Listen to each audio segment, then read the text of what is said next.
Anger doesn't cover it. Some parents and students were reduced to tears at tonight's Chesapeake School Board meeting. The board unanimously voted to rezone their district, affecting 6 schools. Robert Boyd talked to some very frustrated families.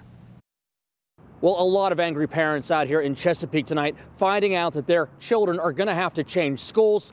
They say that they don't believe the school board takes them serious and doesn't realize the pain they're causing. These parents say when the school board changes boundaries, they also change lives. I think everyone here is pretty much heartbroken. It really feels like we came out for no reason. 50 parents and students signed up to speak before the Chesapeake School Board Monday. And when they finished, the board, without even a discussion, voted to rezone the district, affecting 4 middle schools and 2 high schools. It was already decided. Why make us talk? Why ask questions? I was expecting them to be honest.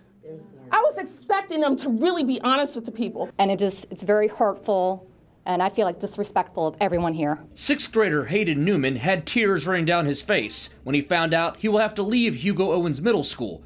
He will now be going to Deep Creek Middle. He's crushed. He spoke tonight on that behalf. Then he cried afterwards. Deep Creek Middle doesn't have a robotics program. The one thing that he enjoys doing, they took that away from him tonight. You want them to send you over to Hugo? Yes, I really do.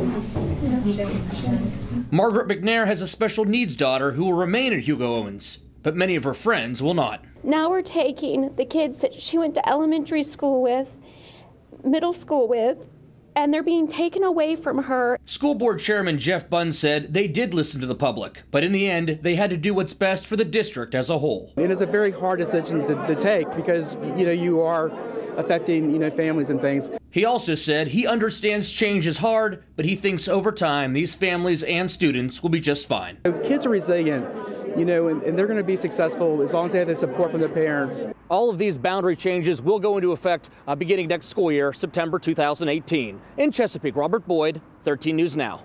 Sophomores, juniors, and seniors can still stay at their high school, but they will have to provide their own transportation. Tonight we learned a 3rd prison employee has died after that prison break attempt at Pasquotank Correctional Institution. North Carolina public safety officials say correctional officer Wendy Shannon passed away this evening at Centera Norfolk General Hospital. We're told she was 49 and had worked at the prison for 4 years. 2 other prison employees were killed, Justin Smith and Veronica Darden. They were injured after inmates set fire and then tried to escape. That happened back on October 12th. 4 inmates are facing a number of charges, including murder.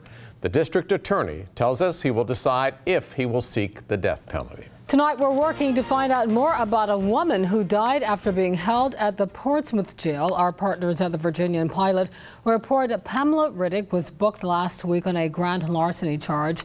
Deputies allegedly noticed she was in medical distress. She died at Maryview Medical Center. Tonight, the NAACP wants to know what happened.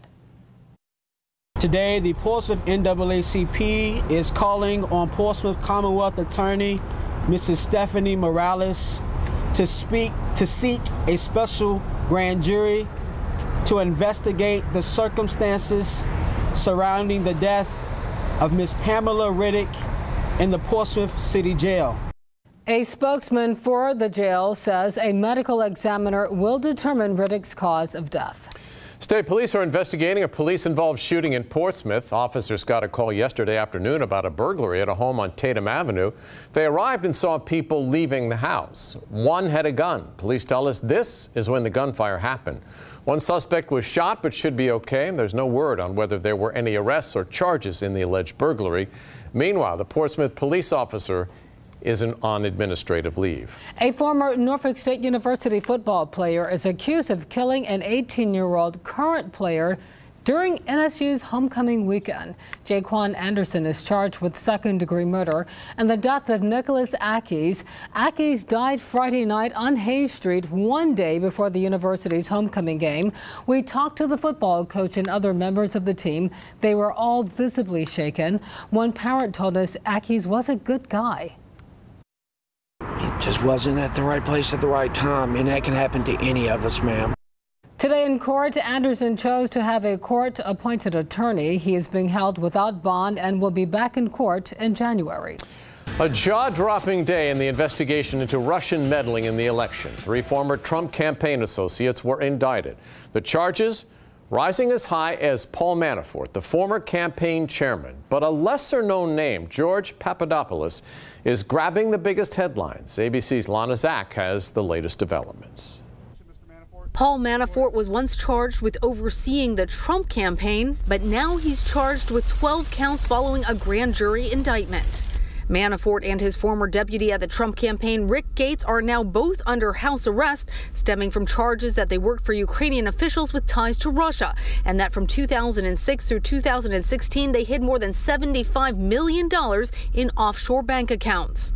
Both have pled not guilty. He was seeking to further democracy and to help the Ukraine. But there is another indictment that does discuss the possibility of collusion with Russia.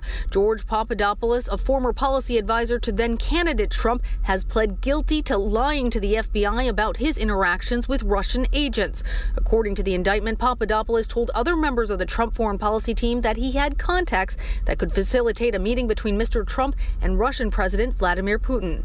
And according to the FBI, the Russians told him on April 26 that they had thousands of emails on Hillary Clinton long before they were made public. Just a day after that pivotal meeting, candidate Trump gave his first foreign policy speech. I believe an easing of tensions and improved relations with Russia from a position of strength only is possible, absolutely possible. According to the filing, Papadopoulos reported to 4 separate senior campaign managers or policy advisors about his Russian ties. One told him, "Great job," and a campaign supervisor wrote in an email, "I would encourage you," when Papadopoulos discussed facilitating meetings with high-level Russians. The White House is now trying to separate itself from the 3 people that were indicted. White House spokesperson Sarah Sanders says that Papadopoulos was an unpaid campaign volunteer, and the president himself tweeted about Manafort's indictment, saying this was years before he ever joined the Trump campaign. Reporting from outside the U.S. District Court in Washington, Lana Zak, ABC News. It may not seem like it when you're sitting in the backup on the peninsula, but VDOT is making progress on an I-64 widening project. Transportation Secretary Aubrey Lane tells us the first phase will be done by the end of November. That's ahead of schedule and about $10 million under budget. Crews are preparing for Phase 2, which is also expected to come in under budget. Right now, all phases should be completed by 2021. If you've been experiencing neck, shoulder, and back pain, you could be suffering from text neck. Our Jimmy Lee talked to experts about how your cell phone could be causing a slew of health problems. Whether it's texting, seeing what's trending on YouTube, or checking out the latest on social media, we're constantly fixated on our phones. Checking if I got notifications on Twitter, on Instagram, Snapchat, always. Just take a look around and you'll see it. Heads down, phone in hand, and fingers typing away. Probably every other minute I'm on my phone. All those hours looking down at your phone can really start to weigh on you. Sometimes when I look at my phone for a long time, like the back of my neck will hurt for a little bit if I'm looking down. Well, there's a term for that pain you feel. It's called text neck.